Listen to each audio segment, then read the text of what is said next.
Volvámonos verdes.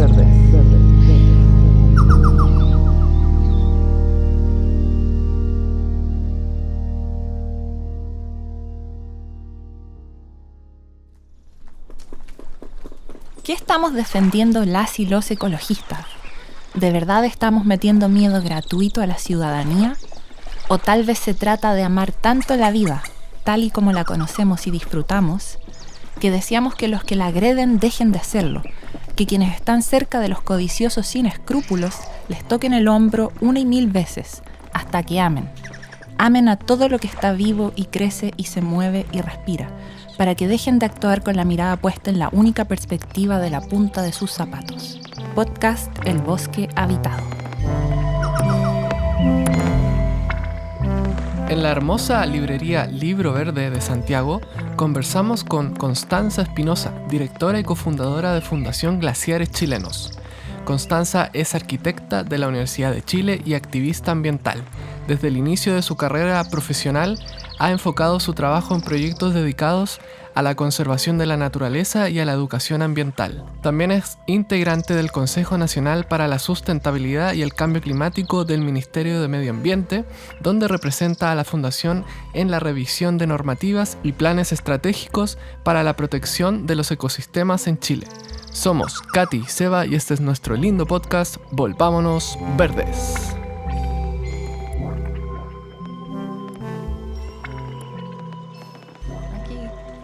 Estamos con Constanza Espinosa.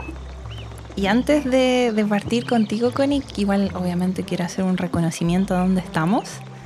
En Librería Libro Verde, que es una librería hermosa. Yo siempre estuve muy enamorada de esta librería. Y bueno, el fundador de Librería Libro Verde es Rodrigo Moren, que falleció hace no mucho tiempo. Y nos dejó a todas las personas súper choqueadas. Y es raro también para nosotros estar aquí y que él no esté. Y como nos contaban, él está presente en todos lados, pues en las plantitas que él armó, en los muebles que él hizo, y te apoyó a ti, entiendo, los apoyó a ustedes en la Fundación Glaciares Chilenos. Sí, conocimos a Rodrigo en el lanzamiento del libro Glaciares y Auroras Boreales y estuvimos toda la tarde conversando de libros, de la vida en general, como que yo creo que eso es lo bonito que él generaba, que acercaba a las personas, no era como alguien que impusiera como tienes que leer este libro, como muy desde la academia, sino que trataba siempre de convocar y reunir y conocer lo que cada uno tenía por contar. Entonces, allí conectamos mucho, nos fuimos viendo en diferentes festivales, la Era Sur, Día de la Fauna. Siempre apoyó el trabajo que hacíamos, hicimos otro conversatorio acá después, con Cumbres Blancas también.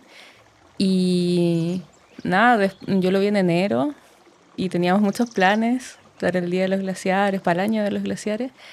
Y vemos todo en marzo y de verdad como que, como dices tú, estar acá y que él no esté es muy extraño. Como que era el alma del lugar. Sí, pero nos deja muchas cosas hermosas, o sea, Sí. Todo lo que él hizo queda y quedará para siempre. A nosotros como podcast nos apoyó un montón, nos regaló el libro y cuando él tenía nos trataba de también dar dinero para apoyarnos y nos conectó con muchas personas. Yo creo que eso es lo más valioso, que a las personas que nos presentó como que ayudó a crear esas redes. Po. Sí, y se nota en todo el cariño que se generó cuando lo empezaron a despedir. Solo como palabras de cariño y de agradecimiento. Entonces, nada, se nota que es como una gran pérdida, la verdad. Sí, y que conectaba a muchas personas relacionadas a la naturaleza de distintas maneras, que trascendía el tema de los libros. Pues Sí, como que al final quería contar historias. Y los libros eran una herramienta, pero creo que el hecho de que también apoyara, por ejemplo, el podcast, da cuenta de eso. Sí, y que él se acercó a nosotros.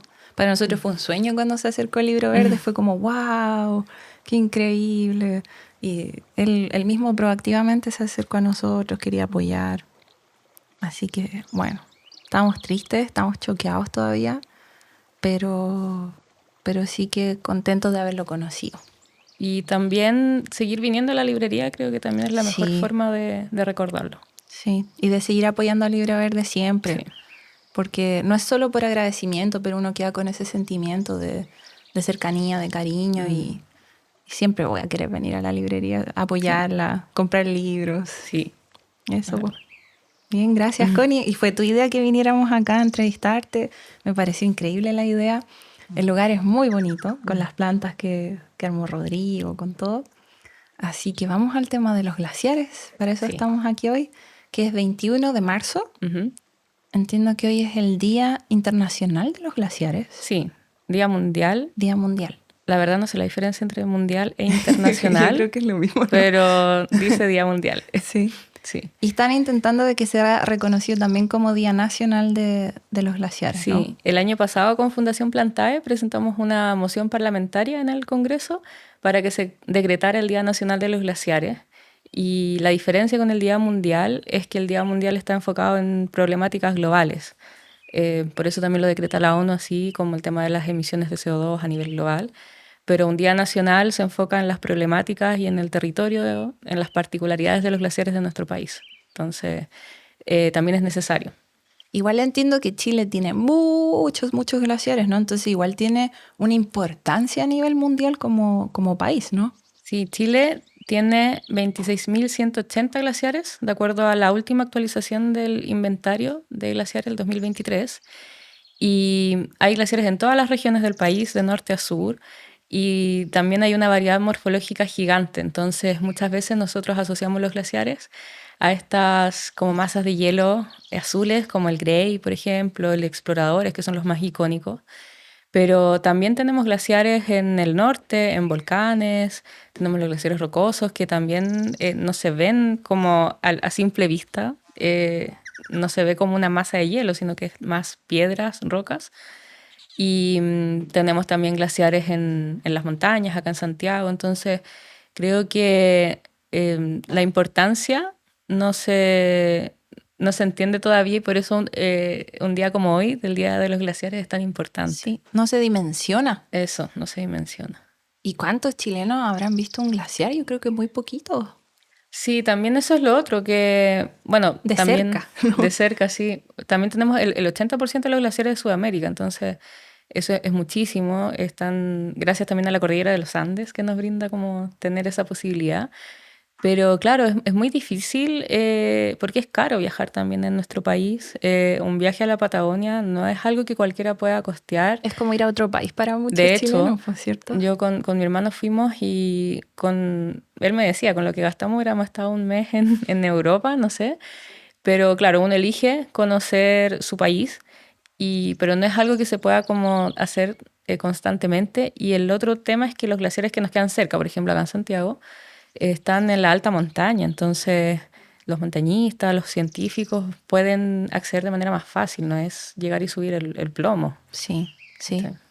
Hola, quería pedirte un minuto de tu tiempo para agradecerte que hayas llegado hasta aquí y contarte que producir este podcast requiere mucho tiempo de preparación e investigación y cada minuto de contenido lo financiamos con la plata que ganamos en otros trabajos. Debido a que aún no tenemos auspiciadores ni suficientes recursos para mantener este podcast, es que te pedimos que nos apoyes con una suscripción en Patreon por solo 1,000 pesos o $1 mensual. Visita www.patreon.com/volvámonosverdes, donde puedes elegir un nivel de apoyo, registrarte con tu correo y una contraseña y finalmente agregar una tarjeta de débito o de crédito. Si nos apoyas vas a tener acceso a nuestros videos detrás de cámara, a episodios anticipados y a contenido exclusivo. Sin tu apoyo, este podcast no podría seguir existiendo y no podríamos seguir difundiendo estos temas que son tan importantes para sensibilizar a nuestra audiencia sobre la importancia y el cuidado de la naturaleza. Muchas gracias también a las personas que ya nos están apoyando en Patreon. Oye, y me da la impresión de que, claro, tú sabes harto de glaciares y trabajas en Fundación Glaciares Chilenos, pero ¿cómo fue que llegaste a este tema, po? Igual me cuesta como llegar un poco a esa respuesta porque en general como que tengo el discurso muy armado de glaciares, pero cuando me toca hablar como de cómo llegué a eso es como, uy, a ver, como que de repente igual la vuelta es como larga. Y no sé, yo creo que hay un interés con el medio ambiente y la naturaleza desde niña. Eso sí o sí.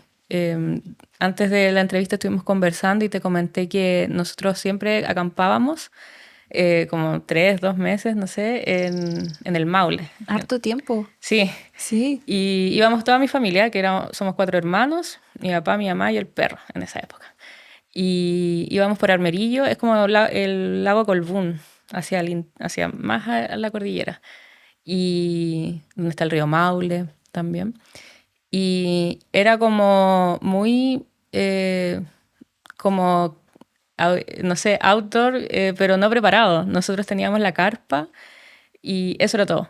Teníamos una linterna, nos sentábamos en las piedras, no había como equipamiento, Implementos. nada. Claro. De hecho, la palabra outdoor yo la conocí de grande y como todo este tipo como sillitas plegables o mesas, etcétera. Entonces estábamos, siento, en contacto real con la naturaleza. Se escondía el sol y estábamos ya de noche porque no teníamos lámparas en nuestro camping ni nada. Nos bañábamos con el agua del río, muy así. Y creo que eso también ayudó a generar como una conexión cercana y no forzosa también, no era como una obligación estar ahí, era parte de lo que estábamos viviendo, era súper natural bañarse en el río, súper En ese natural. tiempo quizás no habían tantos celulares, No ¿no? habían, claro, no habían distracciones. Sí. Y claro, por ejemplo, me acuerdo mucho que nos sentábamos como en una piedra que había a mirar las estrellas, que ese era el panorama cuando se ocultaba el sol. Y eso algo en la ciudad es difícil también de hacer, po. O sea, también por la contaminación lumínica, pero más que nada el ritmo. Yo creo que el estar en un espacio así, desacelerar el ritmo, ayuda a conectar mucho más. Mi papá reconocía los cantos de los pájaros. Yo es algo que nunca pude aprender, eso sí. Sí, es difícil. Creo que tu papá era montañista, habías dicho. Sí, hizo montañismo en la universidad, pero así, eh, loco igual, se iba con un saco a dormir y se instalaba en una cumbre. Nosotros nunca hicimos eso, como en familia, digo. Entonces era súper como eh, arriesgado, o, o no, no sé si arriesgada es la palabra, pero muy iba con todo. Y subíamos cerros igual allá, que es como lo más cercano al montañismo que he estado, y Cerro La Campana se llama, que está ahí en Armerillo. Y de hecho una vez subimos de noche, vimos la luna llena, así muy, muy increíble todo. Y yo creo que ahí comenzó como un vínculo que yo creo que igual lo tienen mis hermanos, pero cada uno como que lo adquirió de manera distinta, como que no se trata de que todos nos vamos a dedicar siempre a lo mismo. Pero yo, por ejemplo, bueno, en esa época no habían cámaras, o sea, mi papá tenía una cámara análoga que era como lo máximo de registro que podíamos tener, pero yo dibujaba mucho, como las cosas que observaba, y llegaba contando eso a mis compañeros que habían ido de vacaciones a veces al mall, no sé, al parque, que está bien. De hecho, nosotros no era como que pagáramos un camping, era como alguien que amigo nos dejaba instalarnos en su campo, eso era. Entonces, no era nada como ostentoso, pero yo entiendo que no todas las personas tienen como esa facilidad. Y nada, creo que fue un privilegio también. Y ahí siempre como que tenía esa inquietud de cómo yo hacer como de mis habilidades un aporte. Y siempre lo conversaba, de hecho, con mi papá y yo, por ejemplo, para el lado más científico, biología, química, no, cero habilidades. Me gusta, pero no me iba bien. Más matemáticas, el lado artístico mucho. Entonces empecé como a derivar en esto de la arquitectura y como que decía, ya, pero yo no quiero como construir edificios.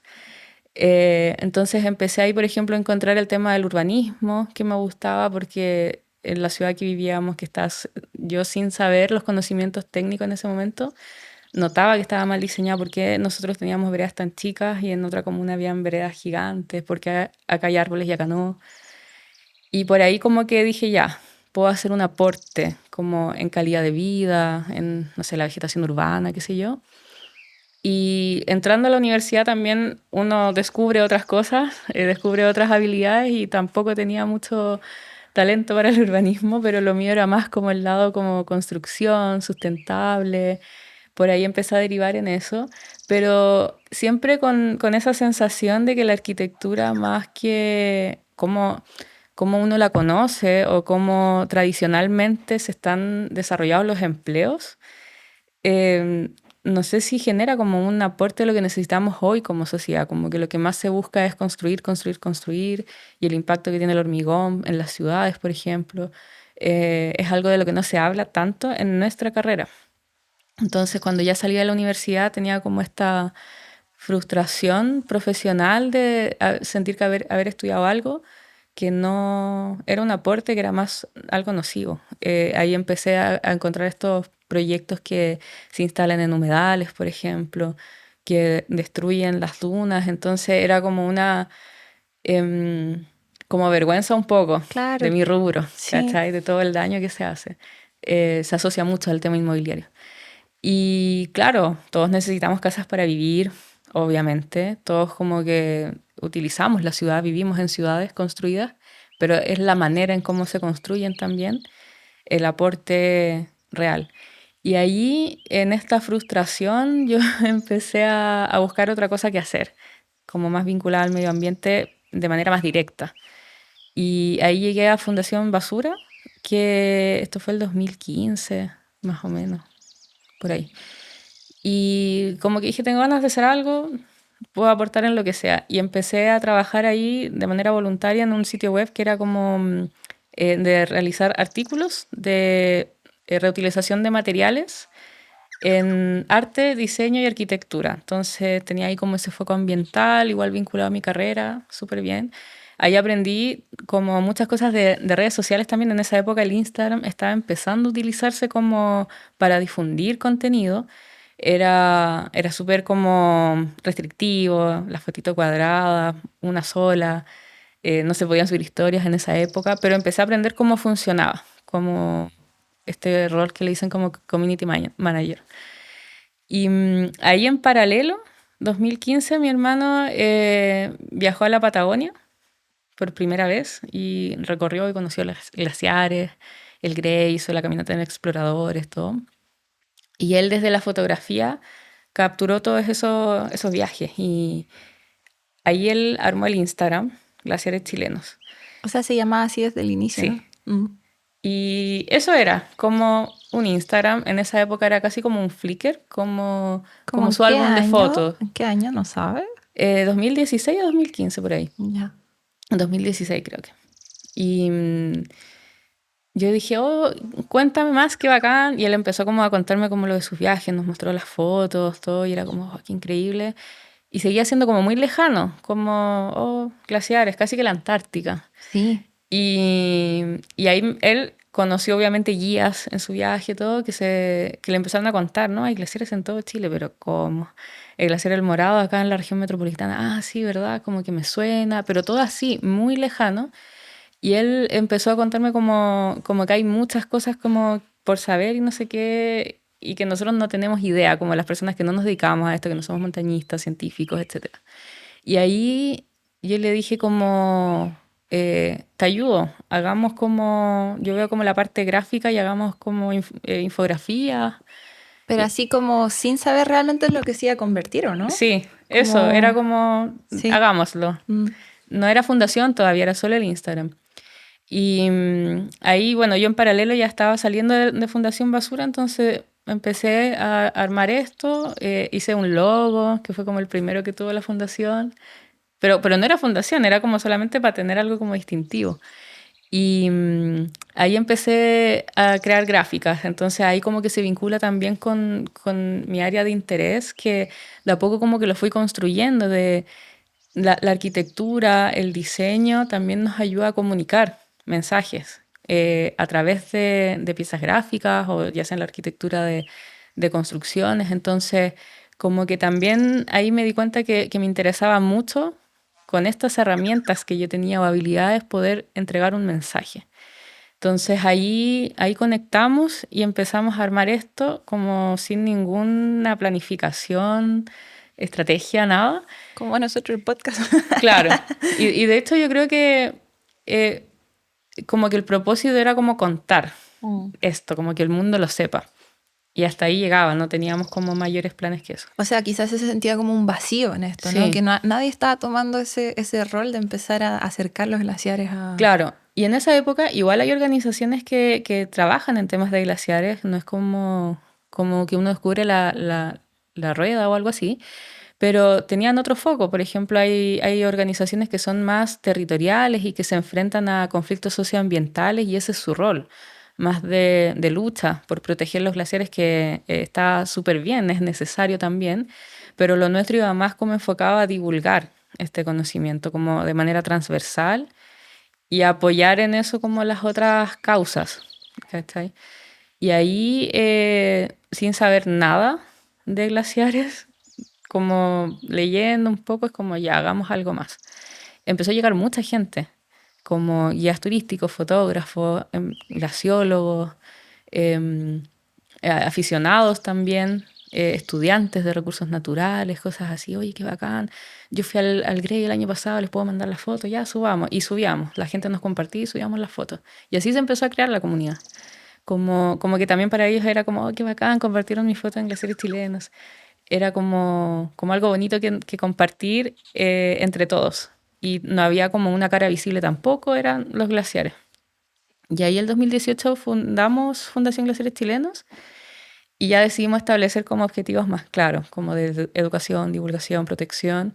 Y yo creo que ahí también nació esta como deber de nosotros de también aprender más. Entonces ahí también nos pusimos a estudiar más, a prepararnos hartos para las entrevistas y ese tipo de cosas.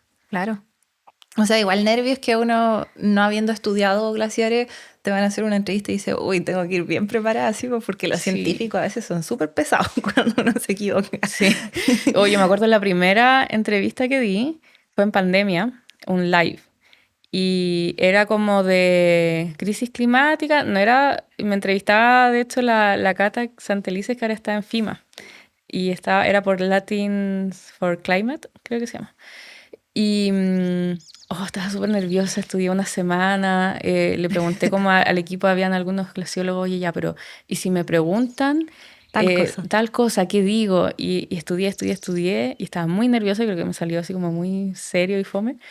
Pero ahí fue como que ya soltar y decir, ya, esto es algo que puedo hacer. Pero siempre estaba esa sensación de síndrome del impostor, de que voy a estar hablando yo de glaciares si no sé nada, Sí. o no soy experta. Entonces también eso ha sido como un viaje de aprendizaje. Te apuesto que hasta entre científicos que estudian glaciares tienen también síndrome del impostor. Sí. Cuando les toca hablar de algo que se sale un poco de esa área pequeña en que están estudiando, a todos nos pasa.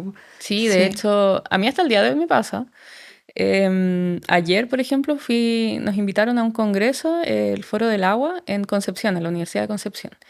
Y igual siempre que nos invitan ya saben cuál es como lo que nosotros podemos aportar, que es desde la divulgación, sociedad civil, educación. Entonces, en ese contexto yo preparo la presentación y todo, pero igual da nervios porque estás frente a doctores. Sí. Entonces, después expuso, de hecho, Rodrigo, el director de la DGA, con datos y cifras que yo no tenía, o sea, cosas muy específicas. Pero también es entender un poco la diferencia de los roles. No, yo no voy a hacer, Fundación Glaciares Chilenos jamás va a hacer el rol que hace la DGA, que es monitorear, ¿cierto? Estudiar, ir a terreno. Nosotros tomamos esa información y hacemos como una bajada más sencilla y cercana y transmitimos eso a las personas, un poco más inspirar, motivar, por ahí va lo nuestro. Entonces, escucharlo a él también es necesario, también es interesante, uno aprende, pero son roles distintos y se complementan al final. Y también es súper necesario, porque es necesario hacer esa bajada, acercarlo más al público. Muchas veces lo bonito es importante, porque las fotos sean bonitas, las gráficas, todo eso son herramientas para llegar a las personas. Claro, y además que los glaciares de por sí ya son maravillosos. Una foto de glaciar ya es como súper atractiva para la gente y llama la atención. Y sumarle a eso un dato, ¿cachai? Como, ¿sabías que en Chile hay tantos glaciares? Listo. Y con eso como que atrapas un poco la curiosidad, versus que al inicio nos decían como, ¿quieres saber más del glaciar El Morado? Léete este paper. Claro. Ya, podría leerlo, tal vez lo puedo entender, pero no es lo que busco, ¿cachai? Yo como ciudadana, digamos, ¿cachai? Entonces, también ha sido como un viaje entre conocer a estos expertos, que ahora somos muy colaboradores en distintos centros, universidades, que ellos también han entendido que nos hacen una bajada, ¿cachai? Como ya, mira, hicimos este monitoreo, pero a ustedes les interesa como este gráfico. Listo. Entonces yo creo que también ha sido un aprendizaje de ida y vuelta, de que de repente hay información más técnica y más precisa que más les sirve a ellos para sus siguientes estudios, para sus conclusiones como de sus tesis.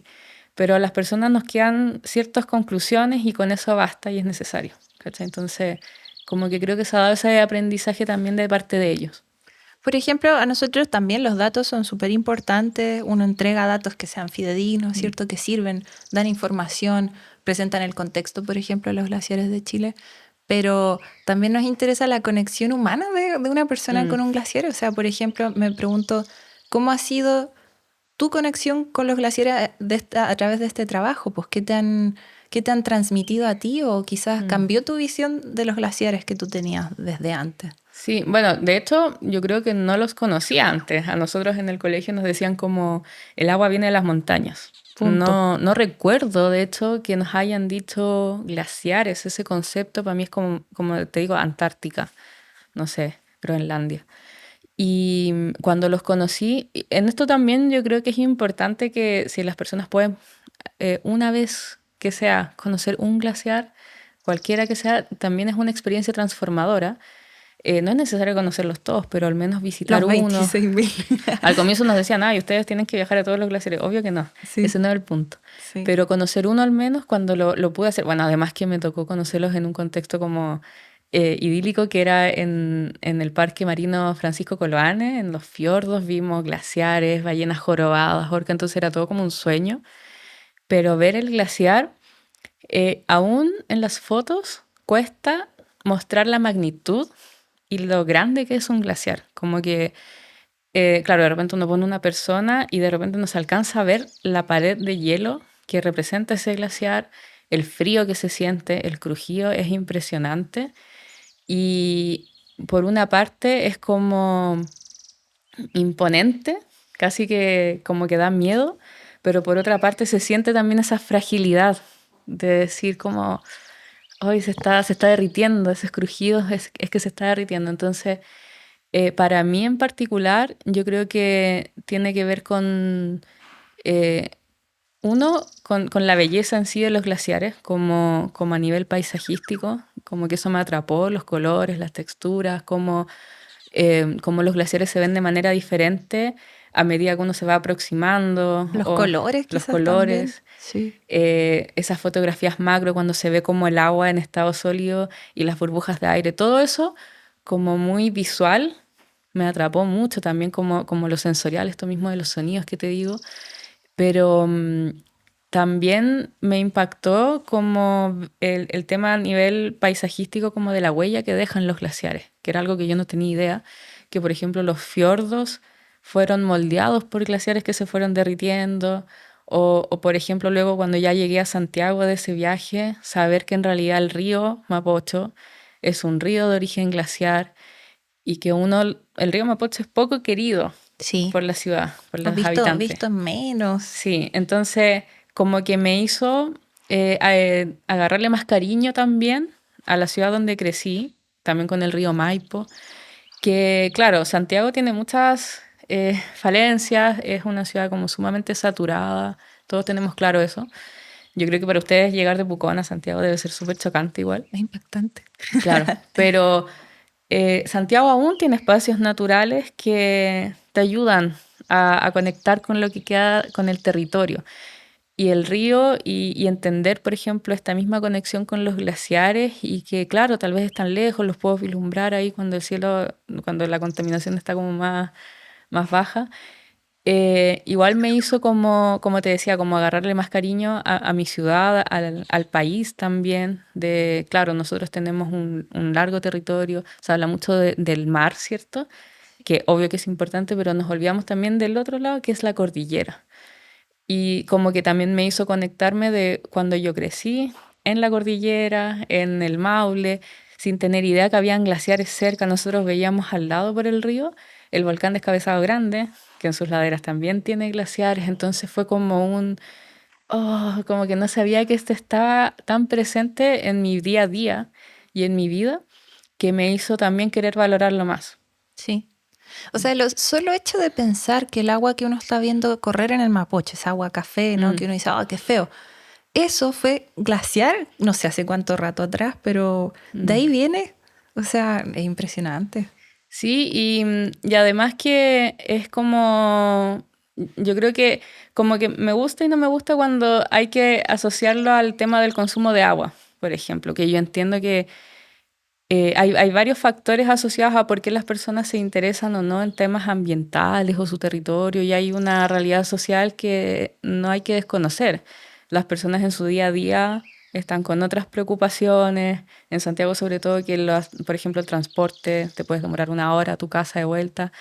No estás pensando en el glaciar y en el río, ya, yo eso lo entiendo, pero porque en algún momento también viví esa realidad, pero también cuando uno le dice a las personas que el agua que están tomando es gracias al glaciar, a los glaciares, que algo que uno da por hecho, como me voy a bañar, voy a tomar agua, hay agua Sí, siempre. pensamos que siempre va a ser Siempre va a haber así. agua. Siempre ha sido así, siempre va a ser así, y no. Claro, cuando uno como que da ese mensaje que igual tiende a la emergencia, y la gente como que se impresiona, igual es necesario. Entonces, lo que sí, bueno, como fundación también nos gusta como ir matizando y no ser solo como catástrofe, porque es necesario dar el mensaje duro para como un poco de reacción, pero también un poco inspirar y decir tranquilo que hay cosas por hacer aún, porque si no, genera inacción y es como, bueno, se están derritiendo, no hay nada que hacer, ya está.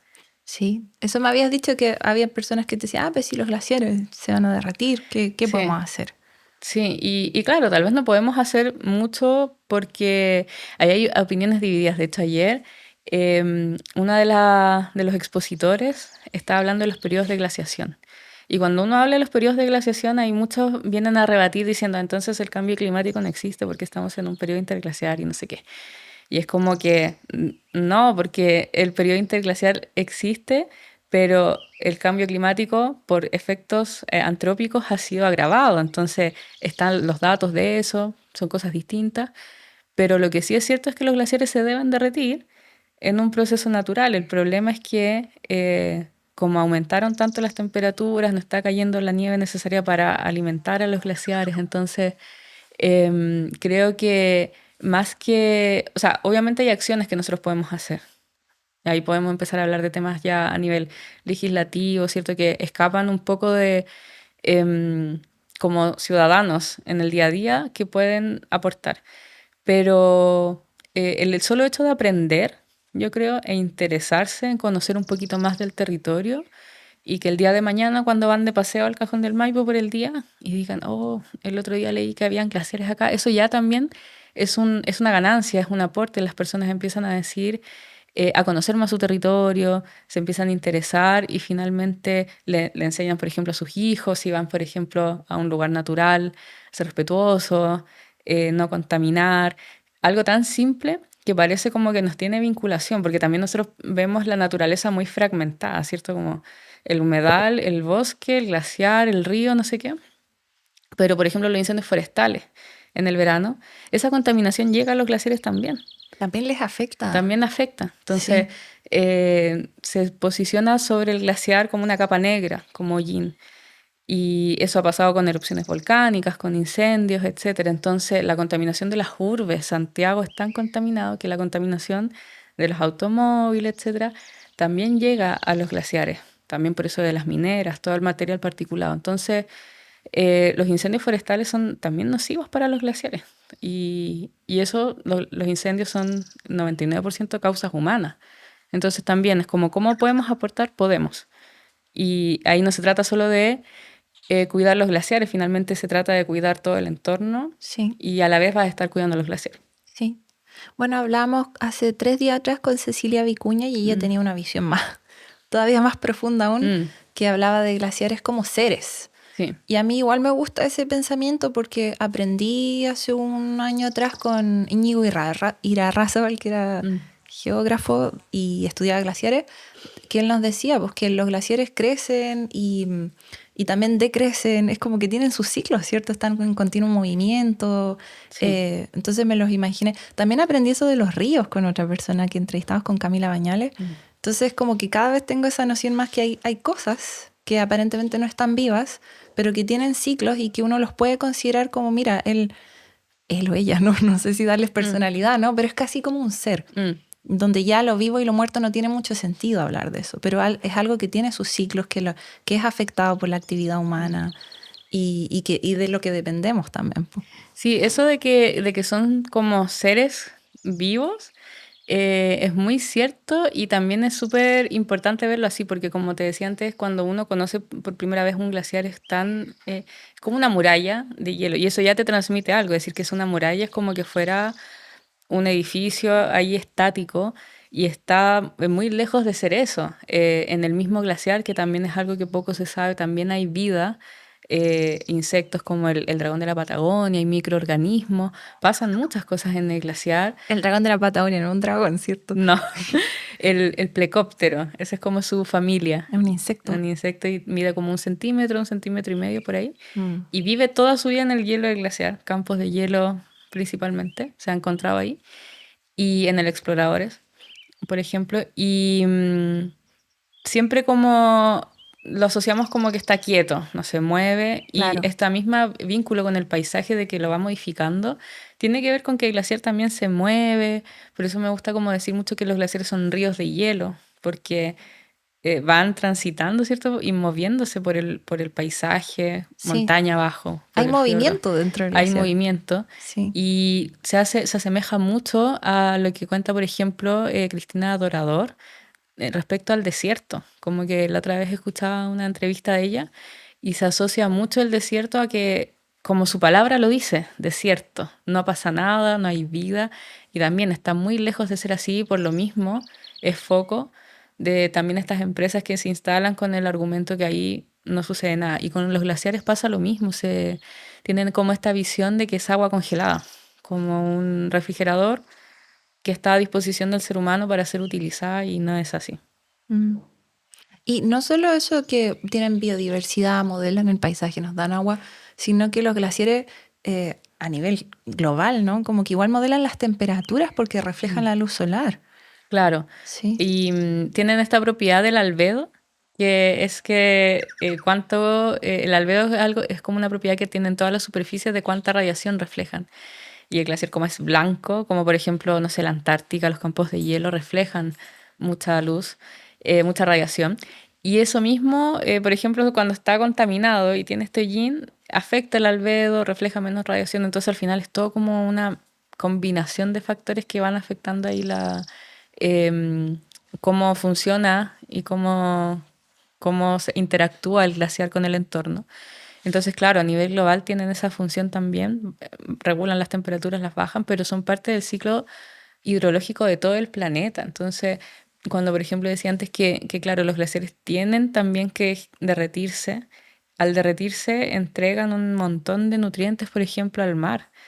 Y se han grabado como imágenes de cuando cae hay un desprendimiento y cambia el color del agua y llegan un montón de peces. Entonces ahí también hay ecosistemas que están vinculados a eso. Y todo eso pasa como también a nivel global, cómo interactúan las temperaturas de las corrientes también. Y así, va afectando completamente todo el planeta. Y se ha dicho, ¿cierto?, que si todos los glaciares desaparecieran, eso va a tener un efecto a nivel global, no solo que en muchos ríos nos quedamos sin agua, Sí. sino que podría empeorarse aún, por ejemplo, el tema del cambio climático. Sí, el derretimiento de los glaciares ahí tiene varias consecuencias para el ser humano y para la biodiversidad y también si se derritieran todos, ayer también aprendí que subiría el nivel del mar como 70 metros y eso haría desaparecer un montón de ciudades costeras y de territorios, entonces ahí habrían grandes migraciones también forzadas por temas climáticos.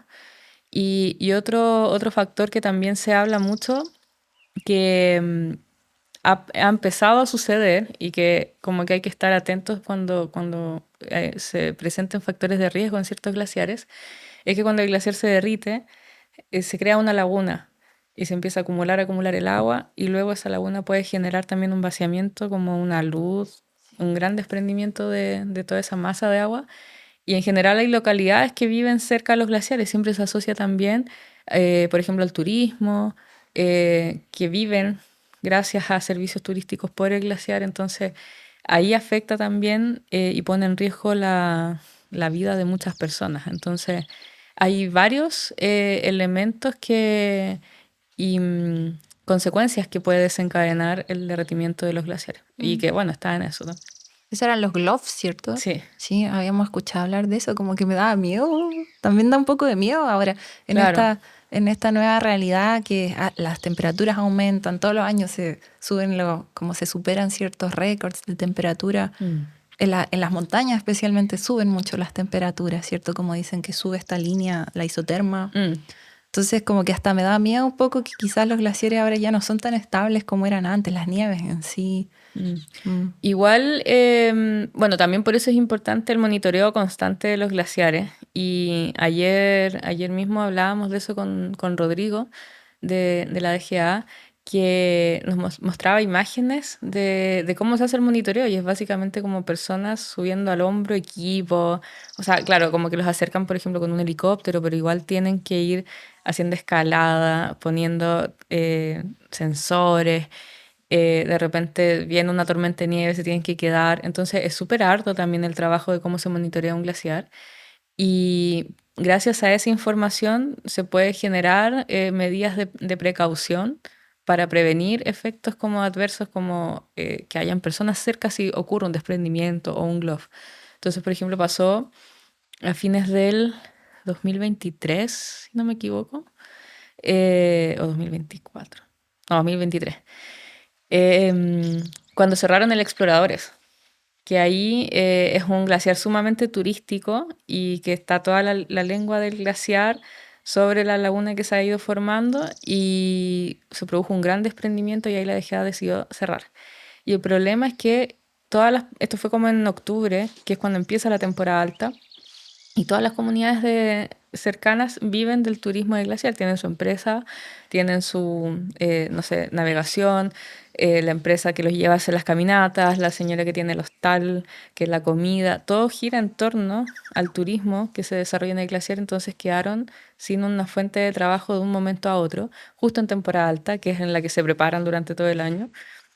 Y era como, pero ¿cómo hacemos esto? ¿Cómo resolvemos? Entonces ahí entra primero la planificación y cómo de un día para otro se decide cerrar de manera unilateral el glaciar. Los guías que llevan 20 años trabajando ahí alegaban que ellos conocen muy bien el glaciar y que si bien se desprendió una parte importante que lo hacía peligroso para las personas, había otro sector que era seguro, pero ¿por qué no hicieron consultas en terreno? Entonces, como que empieza ahí una batalla en que las personas que conocen también su territorio a veces son poco escuchadas y desde el gobierno central, digamos, no se hace un plan de manera como más de adaptación. Esa es la adaptación al cambio climático, de lo que tanto se habla, es cómo nosotros tomamos acciones para que resguardemos a las personas, pero que tampoco pierdan su fuente de trabajo. Entonces, finalmente después fueron nuevamente, hicieron las mediciones y se decidió abrir otro sector del glaciar que era seguro para las caminatas y monitorearlo constantemente para que si ocurre algún desprendimiento, ir como modificando. Pero ya si miramos hacia el futuro, el glaciar se va a seguir derritiendo. Entonces, ese sector que hoy es seguro, en 10 o menos 5 años, también va a estar inseguro, se va a empezar a generar más desprendimiento y va a llegar otro momento en que el glaciar ya no va a ser apto para caminatas.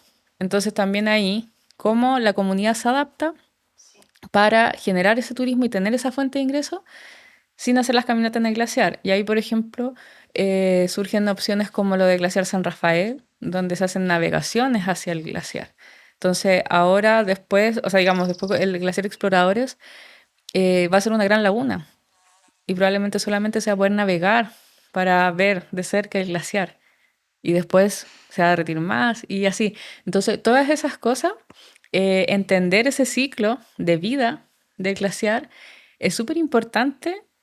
Uno por esas medidas de seguridad, por el abastecimiento hídrico de lo que mucho hablamos, pero también para sostener estas comunidades que viven en torno a ellos. Y el turismo es fundamental, lo que te decía antes, eso mismo de cómo nosotros conocemos un glaciar, de lo importante que es conocer para proteger. El turismo es clave en eso. Las personas cuando conocen por primera vez un glaciar también logran entender, creo yo, la magnitud de su importancia. Y si no contamos con esas personas que facilitan ese turismo responsable, ¿cómo se va a hacer, cachai? Mm. Y el tiro, pienso, cómo, porque me imagino, ¿no? Muchas personas deben sentir, pero igual se están derritiendo, entonces no sirve de nada lo que hagamos. Pero pienso, debe haber todavía muchas maneras de proteger, ¿no? Lo que tenemos hasta ahora, lo que va quedando, que igual es muchísimo, habías dicho 26.000 glaciares, Sí. escaleta. Entonces, ¿cómo podemos aportar, quizás a nivel país, o quizás a nivel internacional, o quizás a nivel individual, a la protección de estos lugares, pues a la conservación? Y también la otra pregunta es, como habías dicho, pues cómo nos adaptamos a las nuevas condiciones, que no es nada fácil. Sí, yo creo que como que son dos como patitas importantes. La primera es un poco lo que siempre menciona Cecilia, de este vínculo más emocional y espiritual con Como el Cecilia glaciar. Vicuña, ¿no? Sí, más espiritual y emocional con el glaciar y con el territorio en general. Entonces, creo que antes de plantearnos como esos cuestionamientos como tan prácticos, es entender que nosotros igual debemos conocer nuestro territorio porque es el lugar en el que habitamos. Y estamos sumamente desconectados. De nuevo, el ejemplo de Santiago lo pongo siempre porque si bien es súper centralista, es donde vive la mayor cantidad de población también del país, y acá estamos sumidos en una rutina súper desconectada de la naturaleza en general. Y cuando uno dice naturaleza al tiro, piensan en viajar, ¿no? En el En la que territorio hay mismo, acá, sí. claro. Y creo que eso es fundamental también para tener otra relación con la misma ciudad, el mismo vínculo con el río Mapocho, por ejemplo, con las montañas que hay cerca, el hecho de que uno desde de un puente del río Mapocho puede ver glaciares, los cerros, islas también, que son parte de estos que se como desprenden del cordón montañoso. Hay mucha naturaleza aún en la ciudad y entender ese vínculo también es necesario. Y también ligado a eso, hablando hace un tiempo con Marcela de Cumbres Blancas, que allá en Colombia quedan, por ejemplo, 5 glaciares, si no me equivoco. Solamente. Sí, y son glaciares que se encuentran en su mayoría en volcanes, que son como los únicos lugares como están tan cerca del trópico que tienen las condiciones aptas para que se mantenga el glaciar, que son las altas temperaturas.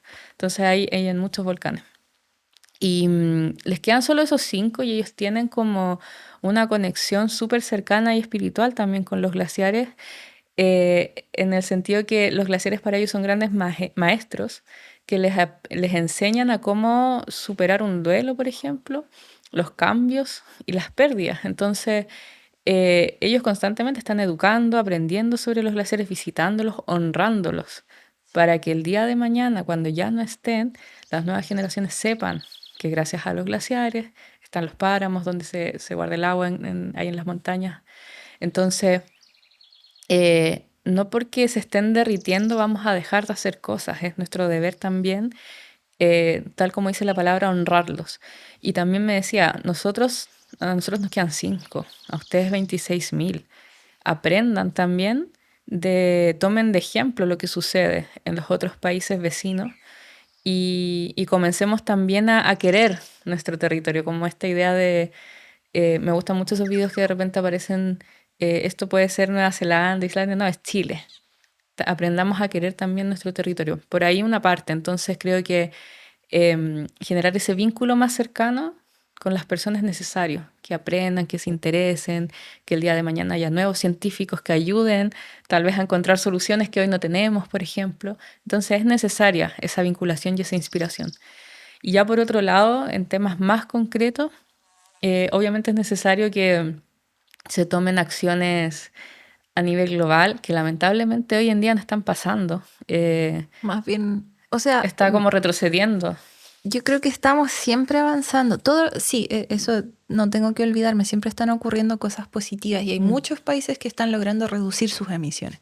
Pero las noticias, lo que se gana la noticia principal siempre es como Trump decidió abrir una nueva empresa, no sé, de carbón, por ejemplo. Entonces uno se queda con eso, con lo malo, con lo malo. Dan esa sensación, ¿no? Sí, y por ejemplo, bueno, son cosas que igual nosotros, yo creo que a ustedes les pasa, uno genera muchas acciones tratando de hacer un aporte, ¿cierto? De este mismo podcast, nosotros en la fundación con los proyectos que hacemos, pero y de repente sale la noticia que, no sé, Taylor Swift con su viaje contaminó más que lo que vamos a contaminar nosotros en toda nuestra vida y es pa- como, ¿qué estoy haciendo entonces? Para eso, filo, me Sí, voy a la playa, me voy de vacaciones, no sé.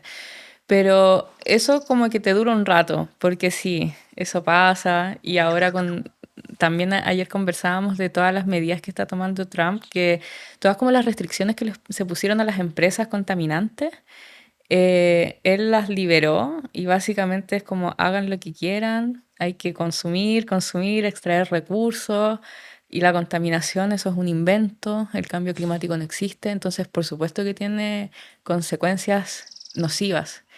Y es dramático y cuando uno lee y escucha eso es como no sirve de nada. Pero igual en Chile tenemos la oportunidad, yo creo, de aún hacer las cosas bien. Entonces, creo que también hay que impulsar a nuestros legisladores a que se adelanten un poco y tomen de ejemplo, así como hablamos tomar de ejemplo otros países y de no hacer lo que están haciendo estas grandes potencias, de tomar las decisiones en base a la protección de la naturaleza y entender que eso también es desarrollo, porque siempre te sacan, ¿cierto? Esa em, excusa del desarrollo económico, pero no va a existir desarrollo económico sin naturaleza. Y si ya queremos hablar en términos más prácticos aún, ¿por qué no promovemos una industria del turismo sustentable en nuestro país en vez de seguir destruyendo, destruyendo? Entonces, obviamente necesitamos también acciones concretas. Y eso también lo pueden movilizar las personas. En Chile, yo creo que los únicos cambios a nivel ambiental, en todo, protección, no sé, de humedales, frenar proyectos nocivos, han sido las personas las que han frenado esas cosas. Entonces, se nos olvida un poco el poder que tenemos como población, como ciudadanía para aportar en esto. el poder que tienen los chilenos cuando sienten rabia Sí, colectiva es súper fuerte. así Somos es, como un volcán. tal cual. Y yo creo que, por ejemplo, ahora está pasando con este proyecto que se está instalando cerca de los observatorios. Sí, Eh, el INA, sí, y que son paneles solares. claro, entonces viene ahí como la excusa del desarrollo sostenible, pero algo tan sencillo como ubícate en otro lado, si no Sí, se trata de decir que no, también como que tienen esa visión de que las personas como ecologistas no quieren el desarrollo y no se trata de eso, todos nosotros usamos la tecnología, pero es cómo se está haciendo. claro. Y también otra cosa que hay que tener claro es que no todos los recursos que se extraen en este país quedan en este país. Las ciudades donde se generan estos proyectos son súper empobrecidas, contaminadas, se convierten en zonas de sacrificio. Entonces, ese es el desarrollo que buscamos, Claro, finalmente. esa no es la manera justa de hacer nada, po. Claro, De hacer economía tampoco. sí, Si no es con las personas locales que digan qué es lo que quieren ellas, ellos, cómo se quieren ver beneficiados, qué es lo que quieren proteger, etcétera. se benefician al final unos pocos y las consecuencias las viven todas las demás personas. Y eso también es bueno igual darle ese carácter de urgencia, porque de repente nosotros vemos estas consecuencias como del cambio climático, ¿cierto? Las inundaciones, que todas estas cosas que ya están pasando. Ya hay personas que no tienen agua en su día a día para vivir. Ya hay personas que se están viendo afectadas por las olas de calor, por las olas de frío. Entonces, seguimos muy cómodos y tranquilitos pensando que esto va a pasar tal vez en 2 generaciones más, pero eso ya está pasando. No, está pasando, a veces da la sensación de que está todo bien, no, no pasa nada, mientras no haya un incendio grande, mientras no pase algo concreto, pero todo el rato pasan cosas. Sí, y al final este tipo de mensajes como medio de urgencia igual tienen algo positivo en el sentido de que aún hay muchas cosas por hacer. ¿cachai? Como de no rendirse. Entonces, claro, están pasando cosas malas, pero aún podemos actuar para preservar la naturaleza también que nos queda en el país y en el mundo. Por ejemplo, como nos decías, Chile tiene la oportunidad de proteger 26.000 glaciares, que es un gran aporte al mundo entero, po. Claro. Y en ese caso, la ley de protección de glaciares, que todavía no se ha podido aprobar, ¿por qué es necesaria primero y por qué todavía no la tenemos? Bueno, en 20 años se han presentado 6 proyectos de ley de protección de glaciares y todos han ido, por distintas razones, se han ido como quedando paralizados. Entonces, ahora actualmente el proyecto de ley que está en discusión, se dice en discusión, pero está como en pausa porque no ha pasado a la siguiente cámara para seguir avanzando, es que tiene distintas observaciones del sector minero, por ejemplo, que es el principal interesado en utilizar nuestra cordillera, donde están los glaciares. Entonces, algo tan sencillo como que, qué es lo que vamos a proteger? ¿El cuerpo de agua congelada, el glaciar? ¿O vamos a proteger un entorno cercano? ¿Cuánto entorno? ¿Cuántos metros? El ambiente periglaciar ya, pero es que eso es una cuenca mucho más grande. Entonces, esa discusión de qué proteger siempre es lo que entra en problemas. Entonces, Ahí quedan entrampados. sí, entonces, por ejemplo, el tema del ambiente periglaciar, de dónde está ubicado el permafrost, ahí vienen las empresas y dicen, pero es que entonces no podríamos construir en ninguna parte. Y los científicos como, bueno, sí, tal vez, ¿cachai? Pensemos las cosas de otra manera. Entonces, todavía está como esta discusión de que, y pasa con otros sistemas naturales, por ejemplo, con los humedales, que protegemos el humedal, pero al lado hay un megapuerto.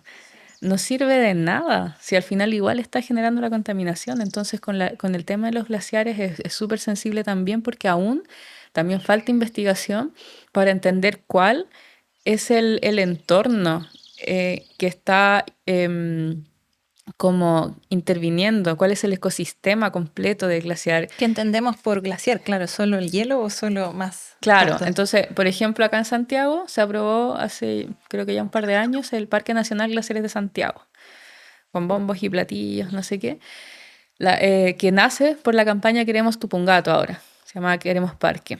Y súper bien, protejamos los glaciares, el parque, pero ese parque nace desde la cota 3000 y protege ciertos hartos glaciares, pero más de 300 me parece. Pero en la cota 3000 es como, ¿quién va a poder acceder a ese parque? Un parque nacional tiene la vocación de ser también ciudadano y de educación ambiental. Cota 3000, eso ya, sobre todo acá en la región metropolitana, es como montañistas, científicos. Y eso por una parte, es inaccesible ese parque para la mayoría de la población. Pero por otra parte queda desprotegido todo el valle hacia abajo, toda la cuenca, todos los ríos, los humedales, la biodiversidad, todos los ecosistemas que se nutren gracias al glaciar que está un poco más arriba, que es un poco, tampoco está tan lejos, está todo conectado en la cuenca. Entonces, eso, por ejemplo, da pie para que se instale un proyecto ahí donde no está el parque, porque claro, no es un área protegida, pero el glaciar está un poco más arriba y va a intervenir, ¿cierto? Todo este ecosistema. Entonces, yo creo que tenemos que dejar de ver la naturaleza como fragmentada y entender que, bueno, si les molesta, ay, quieren proteger todo, bueno, sí, sí es necesario proteger toda la cuenca, es el agua que tomas, ahí viven animales endémicos, únicos en el mundo, etcétera. Entonces, creo que esa discusión es la que más ha retrasado este proyecto. Pasa lo mismo, por ejemplo, con los salares, como que lo asocio mucho a eso, de que hay un interés económico directo y que eso también ha impedido que se protejan. Claro, hoy día salió, o sea, hace un tiempo, la red de salarios protegidos, pero se hizo un catastro y los que no eran de interés minero, Claro, eso se protege. eso se protegieron. Entonces, Sí. finalmente, eso también está pasando con los glaciares y por eso te digo que finalmente afecta a los glaciares, a los salares, a otros ecosistemas. Y ahí el tema de la ley constantemente queda en trampa. Cualquier proyecto, porque se han presentado distintos, con distintas como indicaciones y todo, pero finalmente ese es el gran pero y problema para que se apruebe. el creer que la inversión y el desarrollo económico va a decaer por una ley de glaciares. ¿Qué podemos hacer? No sé, firmar, ir al Congreso a alegar. Claro, ahora con el año, comenzamos el 2025 como el Año Internacional de la Del Conservación de los Glaciares, esto decretado por la ONU. Y con eso se decretó también el Día Mundial de los Glaciares, que es hoy 21 de marzo. Eh, y eso, la idea es que a nivel país nos permita también ponerle urgencia a esto a nivel ciudadano, digamos, como volver a levantar la discusión. Entonces hoy día es un día súper importante y especial porque, claro, por una parte queremos conmemorar y hacer como una celebración también de decir, oye, Chile es tierra de glaciares, conozcámoslos, querámoslos, ¿cachai? Pero a la vez exigir también que se agilice el tema de la ley y ahí son voluntades políticas, como tienen su calendario, me imagino, de qué vamos a conversar hoy y la ley es lo último que está. Entonces, hacer entender a las autoridades que esto es un tema urgente, que no estamos hablando de algo como medio, bueno, no sé, hippie, siempre lo asocian a ese tipo de cosas. Sí. Es algo urgente, ciudadano, Los importante. glaciares, o sea, todo está muy amenazado, ¿no? Por todo, por la crisis Mm, climática, crisis de biodiversidad, pero los glaciares especialmente, es como, sí, especialmente, entonces como eso hay que ir ahora. así es. Y por eso te decía antes también que es tan importante como primer paso la educación y que las personas aprendan de esto y le agarran cariño también, como a su país, a su territorio. No sé, así como hoy en día yo creo que nuestro país como que valora mucho más, por ejemplo, el océano, a nivel ciudadano estoy hablando. Vemos las ballenas, como que todos quieren tener una conexión directa con el mar y con la cordillera falta un poco, es como lejano, es como más hostil, como más inerte, pero falta esa conexión para que después el día de mañana algo tan sencillo como votar por las autoridades en las elecciones que tengan en agenda este tipo de conversaciones. Parece súper que de repente en la fundación nos dicen ya se pusieron políticos. Todo acto de protección de la naturaleza es un acto político. Sí. Y Nosotros proteger la como... naturaleza es proteger nuestra vida, Exacto. entonces es político. Ser ciudadanos es también un acto político. Entonces, también nosotros como ciudadanos tenemos estos deberes de entender cuál es la importancia de nuestro voto y cuando digan es que no importa, veamos el caso de Estados Unidos, de Argentina, es tan sencillo como eso. Entonces, eso por una parte y lo otro es levantar estas problemáticas. Hoy en día las redes sociales ayudan un montón también a viralizar estos temas. Entonces, creo que tenemos como generación todas las herramientas para hacer levantar estos temas a las autoridades, etiquetarlos, algo tan simple como eso, hacer un llamado, firmar, hacer una campaña, todas esas cosas, sumarse a este tipo de conmemoraciones, son cosas que ellos están viendo, ellos observan perfectamente y saben, y es como, Cuando algo es tema sí, entre la ciudadanía, llega. así es. Y lamentablemente también la televisión abierta nos muestra otra cosa.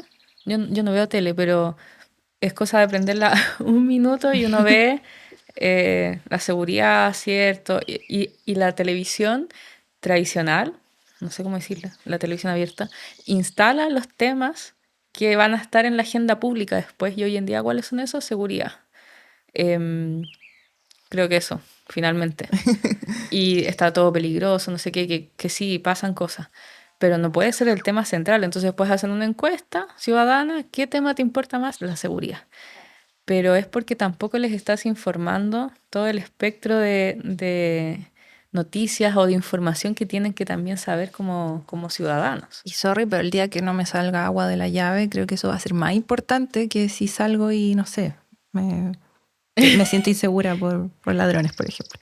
Sí, o sea, es que también va de la mano, pero no puede ser que, que una sea más importante que la otra. Si, o sea, bueno, si yo decidiera, que no es el caso, dedicarme a la política, yo tengo que entender que hay una variedad y complejidad de temas que tengo que abordar y no solo enfocarme en uno. Y el tema ambiental a mí me da mucha pena porque siempre es como la monedita de cambio en los acuerdos con empresas y básicamente es como ya, vamos a aprobar este proyecto de ley, las reformas, ¿cierto? Tributarias, de salud, qué sé yo, pero por acá vamos a soltar un poquito esto y ahí empiezan a pasar cosas del litio, las mineras, entonces eh, las voluntades políticas están fallando. Con los bronces pasó, que aprobaron la expansión frente a toda la documentación científica y ciudadana de que era un proyecto nocivo, entonces hay que exigir más a la autoridad, de ser más catetes con eso igual. Y volviendo a lo de conexión con los glaciares, por ejemplo, desde Santiago, que es donde estamos ahora, ¿qué glaciares puedo ver? O quizás no ver por la contaminación, Mm. pero ¿cuáles deberíamos conocer que estén por acá cerca? Sí, los glaciares del Cerro del Plomo, diría que son los más icónicos, probablemente con Cecilia Vicuña hablaron harto de eso, que es como también el origen un poco más ancestral, incluso de la ciudad, donde se hacían estos tributos de los incas, ahí sale el niño del plomo, O sea, ya que existía esa noción de respeto y de honrar, como tú decías, al exacto. glaciar. De hecho, ahí mismo, por eso mismo se hacían esos rituales que, claro, hoy en día con nuestra visión más como actual no logramos entender por qué hacían ese tipo de cosas, pero ellos tenían un vínculo y sabían la importancia de ese glaciar, de esa montaña que es el origen del río Mapocho, básicamente. Entonces, nosotros de acá podemos ver esos glaciares. Claro, a ver, en general hay contaminación, pero aprovechar esos días como post lluvia, que hay muchos, donde la cordillera está súper despejada y ahí uno puede vislumbrar ese glaciar, los de la Paloma. Y ya también uno se puede ir acercando un poquito más para las personas que quieran visitar por Farellones o por el Cajón del Maipo. En el Cajón del Maipo hay muchos, se ven los del volcán San José, por el embalse El Yeso, hasta Dualipa fue al embalse El Yeso, podíamos ir Sí. ahí, incentivar a que vayan más. Mm. El Mesón Alto, el Morado más hacia el interior, entonces hay muchos. E insisto, también entender que cómo nosotros nos aproximamos al glaciar es diferente. No es, en cada territorio, en cada región, en cada geografía. No esperemos siempre hacer la caminata en el hielo y meternos en una cueva, como que bacán esa experiencia, pero hay glaciares en los que tal vez los vamos a poder ver solo desde un mirador, y eso está súper bien, o desde más lejos, o no sé, de repente vamos a ver la laguna y el glaciar está ahí y no nos podemos aproximar porque ahí está la laguna. Entonces, tampoco exigir tanto Claro. y apreciar cómo está hoy también la naturaleza. Entonces, muchas veces como que fome ir al cajón porque no se puede caminar en el hielo. Bueno, pero ese glaciar también es importante y también es bonito conocerlo. ¿Cachai? Y a medida que, claro, los glaciares están súper vulnerables ahora a toda la situación climática, pero sí, me imagino las visitas también les afectan, ¿no? O especialmente si las personas quieren llegar y caminar por encima del hielo, Sí, como... eso es algo que nos han preguntado desde hace años. Y yo me acuerdo que en pandemia, eh, un colaborador de la fundación, que es geógrafo, Marcos Cole, él ahora está en Suiza haciendo ahí sus doctorados. Él escribió un artículo respecto a cuál era el impacto del ser humano haciendo caminatas en el hielo del glaciar, porque nos llegaban muchos mensajes, ustedes quieren proteger los glaciares, pero suben estas fotos y la gente sale caminando. Y se han hecho estudios de cuál es el impacto de esas caminatas sobre hielo y hay varios factores que hay que considerar. Por ejemplo, la cantidad de personas que se lleva a esas caminatas, la regularidad. Entonces, no tienen que ser tantas personas, tienen que ser también tratando en un mismo espacio, variar las rutas para no como erosionar constantemente una y que los guías sean y las personas que visitan como responsables y que no se deje basura, no sé, colillas de cigarro, etcétera, no intervenir, no sacar pedacitos de hielo tampoco, etcétera. Entonces, hay formas de manejar el turismo y eso aplica para todo entorno natural, cuál es el impacto que generamos como visitantes, pero hay formas de manejarlo para hacerlo también responsable.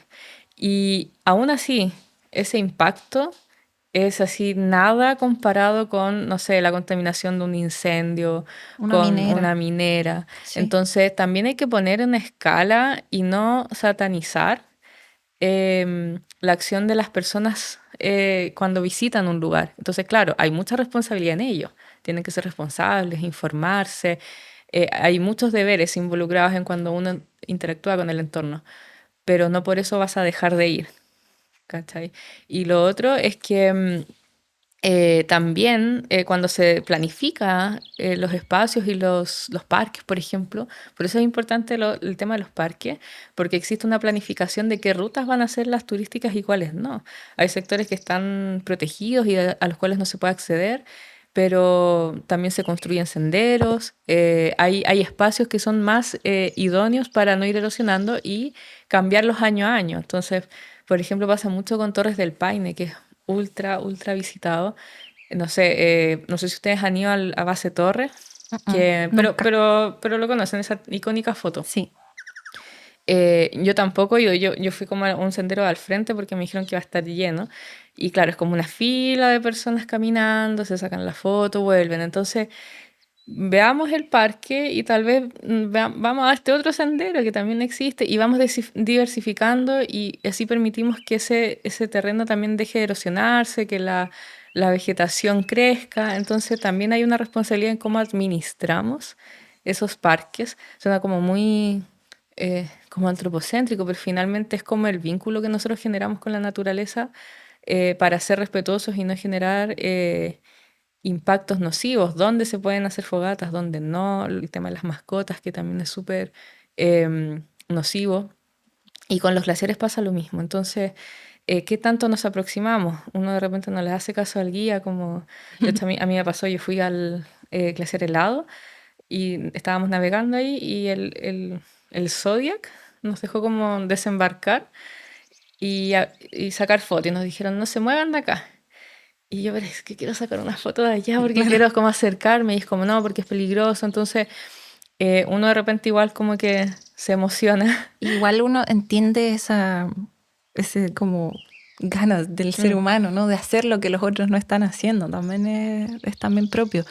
Pero hay que tener esa conciencia, pues, de somos muchas personas, vienen todos los días. Sí, y también, no sé, si vas a hacer una caminata en hielo, no es algo que tengas que hacer, no sé, todos los veranos, como que puedes ir conociendo distintos lugares, entonces a eso también como dejar descansar los sitios naturales y, por ejemplo, que también a nivel, no sé, estatal haya como incentivos para que la gente pueda conocer su país, es súper caro, le sale mucho más barato a las personas que vienen de afuera.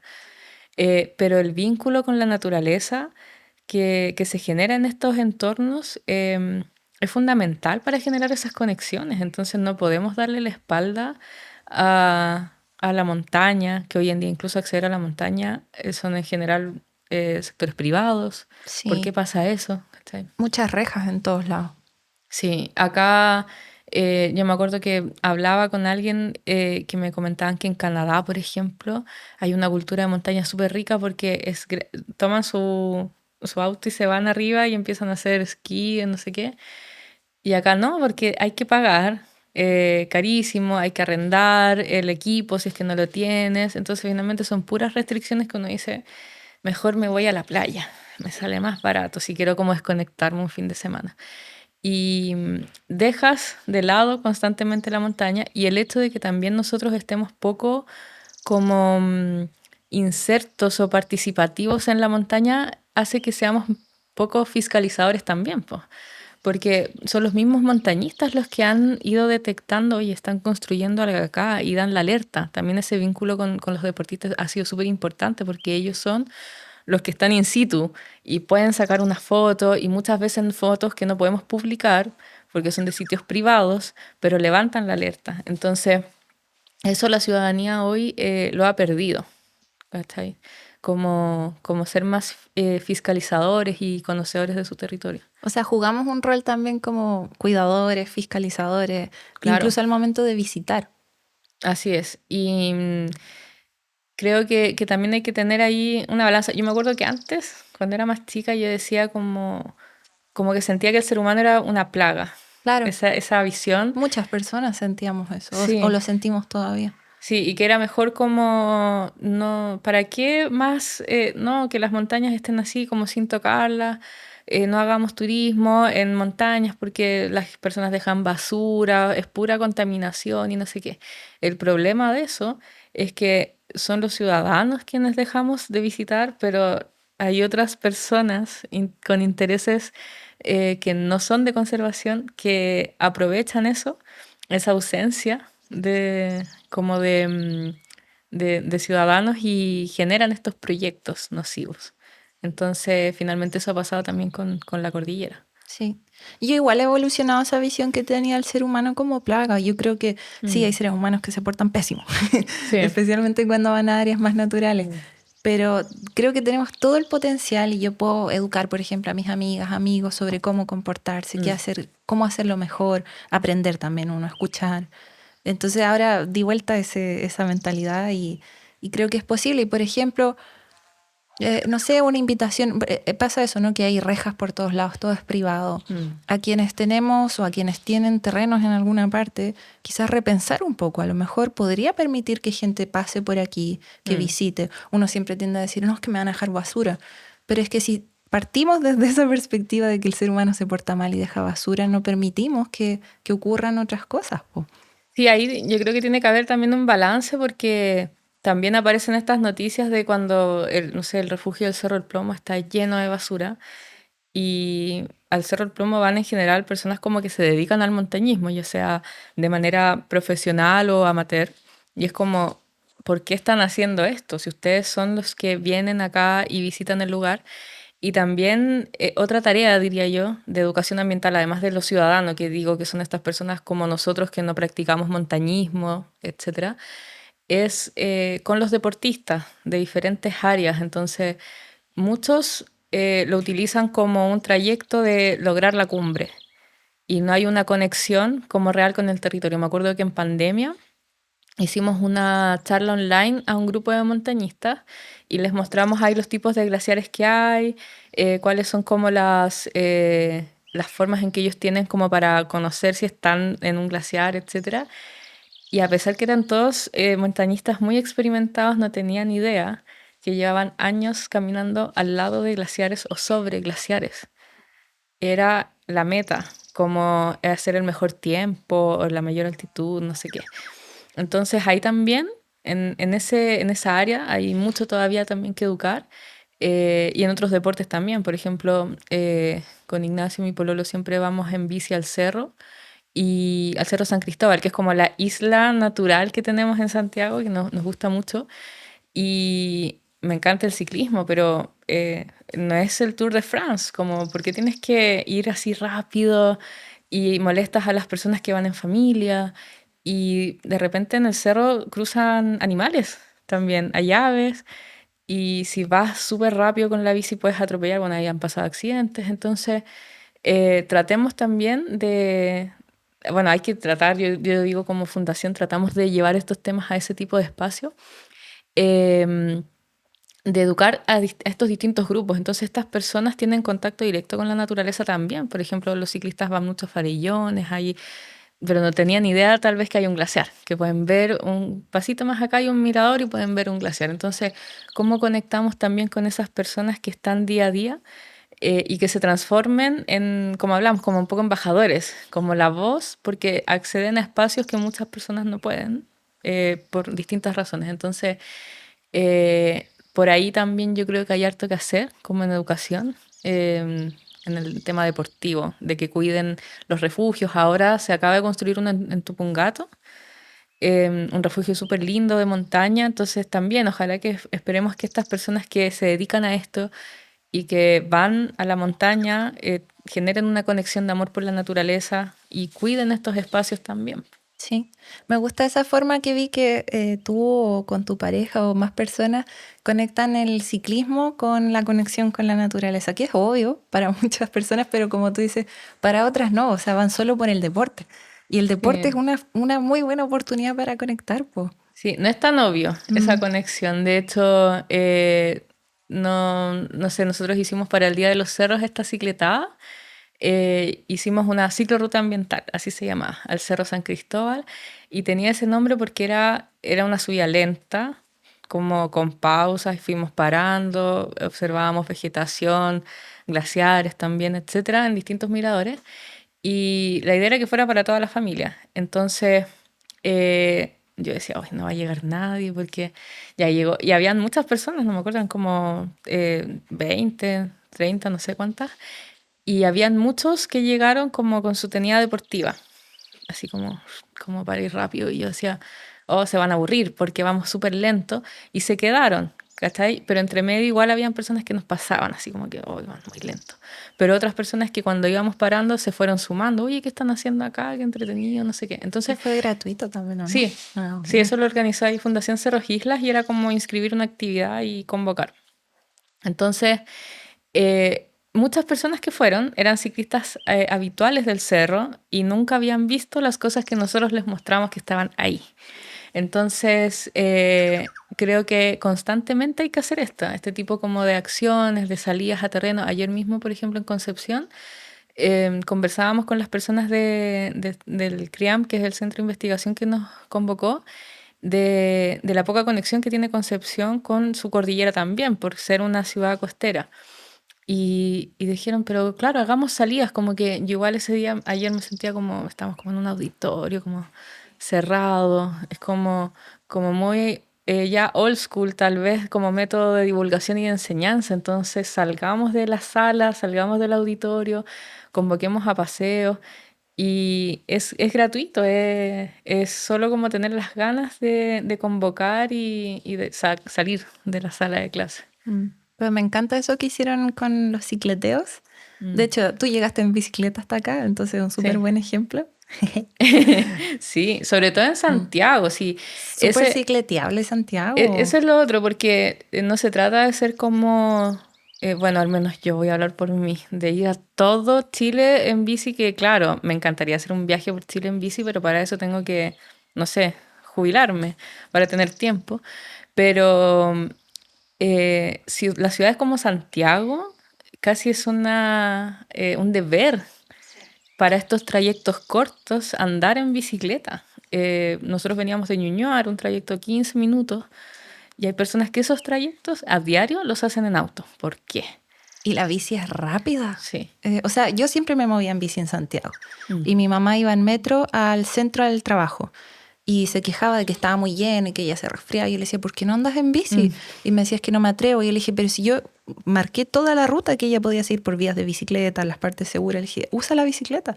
Y es como que no se nos ocurre, nos da miedo. Sí, igual ahí yo creo que es bueno hacer esas actividades como más cicletadas para acompañar, porque a mí igual me dio miedo la primera vez que me fui, porque yo ando en bici desde el 2018, no es hace tanto, porque me cambié de casa, me quedaba lejos como del metro y me demoré una hora desde Ñuñoa a como por el Costanera que ahí trabajaba y dije, no puede ser. Y en bici me compré la bici y todo, me demoré 15 minutos. Entonces, insisto, no se trata de decirle, no sé, en las zonas rurales, de repente que los caminos no están aptos o hay condiciones y condiciones y eso Sí, yo lo hay entiendo. distancias que son inmensas en Santiago también, yo entiendo. Serían Exacto. 2 horas en bici al sol. Claro, No es agradable. pero que hayan más ciclistas también incentiva eso y por ejemplo ahora pasamos recién por una ciclovía nueva que era la de Carlos Antunes.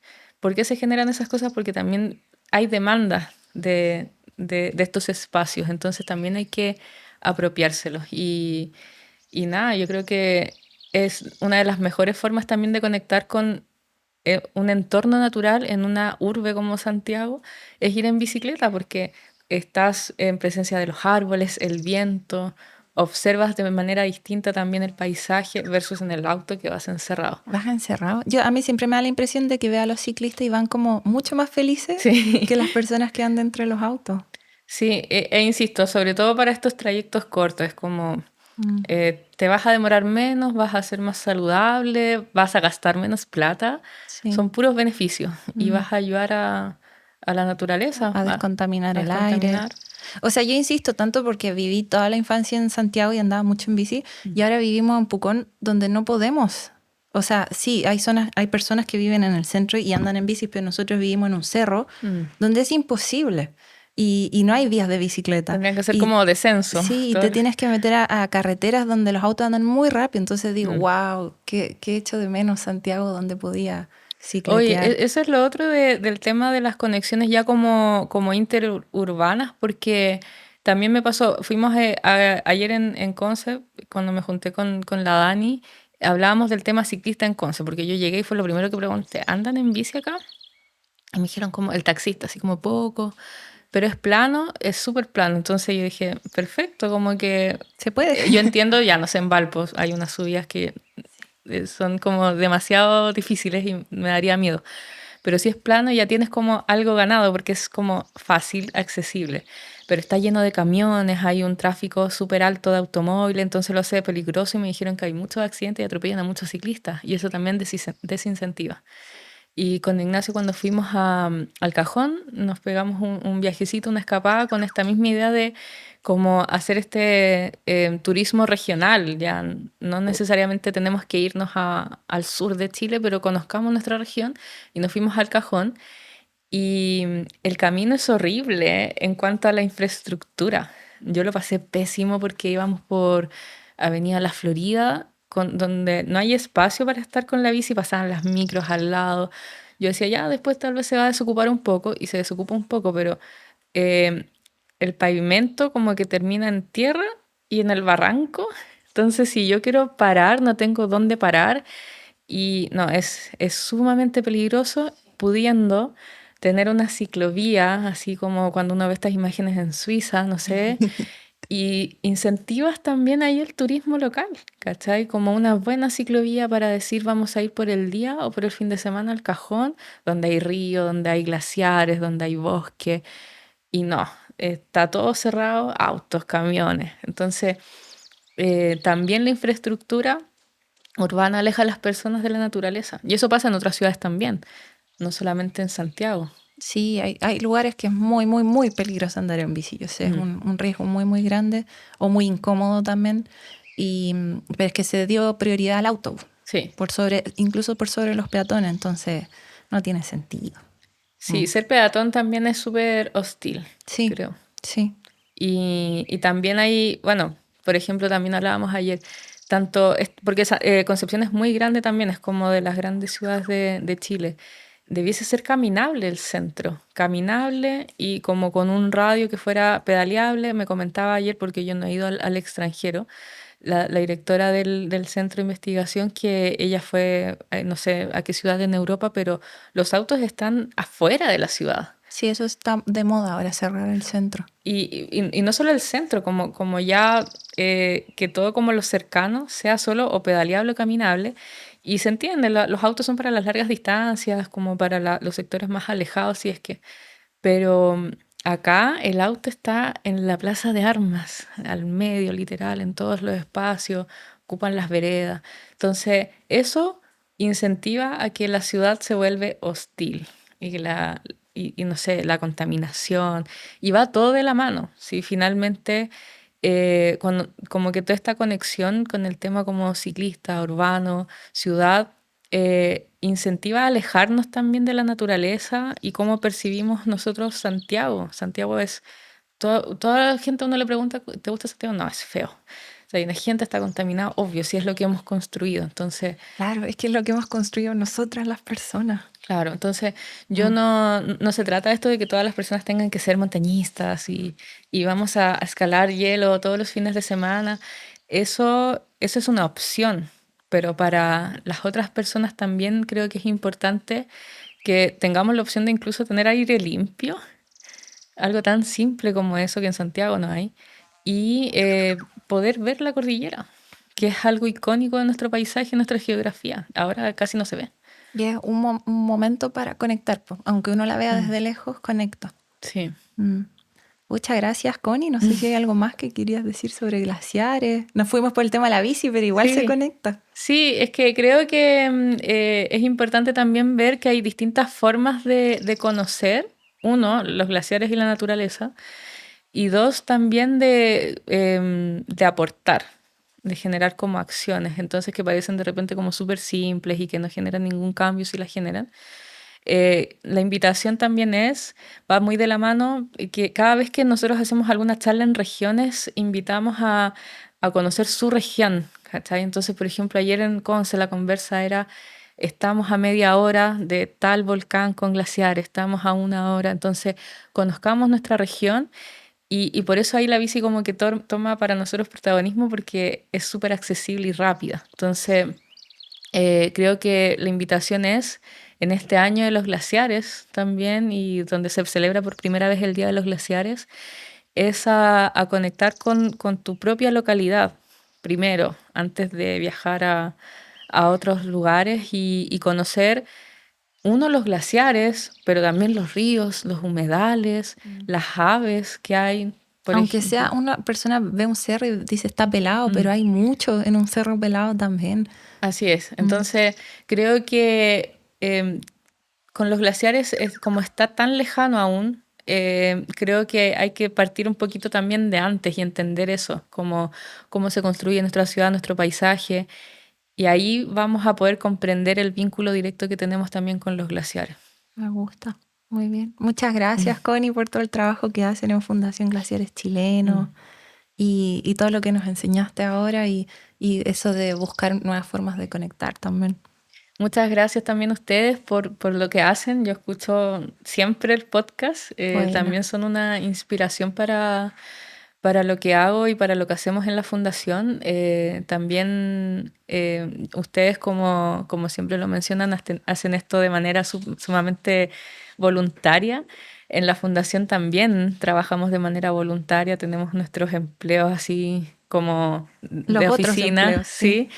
Y esto es completamente voluntario, solamente como por amor a la naturaleza y a generar un aporte también. Así que la invitación yo creo que es a seguirnos también en nuestras redes. Ahí tenemos como toda la información, difusión, contenido. Hacemos cada vez más actividades presenciales, la mayoría de ellas son gratuitas. También si quieren, así como ustedes invitan a ser donadores del podcast, también los invito a ser donadores de la fundación. Son pequeños aportes que nos ayudan a continuar. Y eso, yo creo que la invitación este año es a aprender más sobre glaciares. Sí, este es el año de los glaciares, así que si quieren aprender o acercarse a uno, este es el año. Así es. Bueno, y te vas después a La Moneda, ¿cierto? Donde va a hacer la inauguración del Día de los Glaciares. Sí, bueno, igual lo comento, ¿no? Porque esto va a salir como desfasado. Va a ser desfasado, pero no importa. Tenemos hoy día la conmemoración del primer Día de los Glaciares y organizamos ahí junto a Fundación Plantae un acto conmemorativo en el Centro Cultural La Moneda, en el hall central, abierto a todo público, gratuito, sin inscripción. Donde van a haber palabras oficiales de organizaciones, de las autoridades. Vamos a tener un panel de conversación súper interesante porque busca un poco conectar con esto que estábamos hablando de las distintas visiones y aristas que tienen el estudio y el conocimiento de los glaciares. Vamos a estar con Alexis Segovia, que es académico y glaciólogo de la Universidad de Chile. Va a estar Marc Turrell, que es historiador y también conocedor de los Andes centrales, ha hecho libros muy icónicos sobre el tema de glaciares. Bárbara Hernández, la sirena de hielo, que nada también ahí entre los glaciares y ella ha visto en primera persona cómo han cambiado. Cecilia Vicuña, también artista y activista, que ha centrado mucho su trabajo en el tema de los glaciares. Y el senador también Alfonso Durresti, quien es el promotor del proyecto del Día Nacional de los Glaciares. Así que esa conversación como completamente diversa, la idea es que busque inspirar a que no solamente tenemos que ser, no sé, glaciólogos para aprender de glaciares, todos nosotros estamos convocados a ello. Y me gustó el mensaje de respeto, de honrar los glaciares, me encantó eso. Así es. Gracias. Gracias a ustedes. Bien. No olviden que pueden encontrar todas las fuentes de información de este episodio en volvámonosverdes.com. Muchas gracias a todos nuestros auditores y que tengan una buena semana. ¡Chao!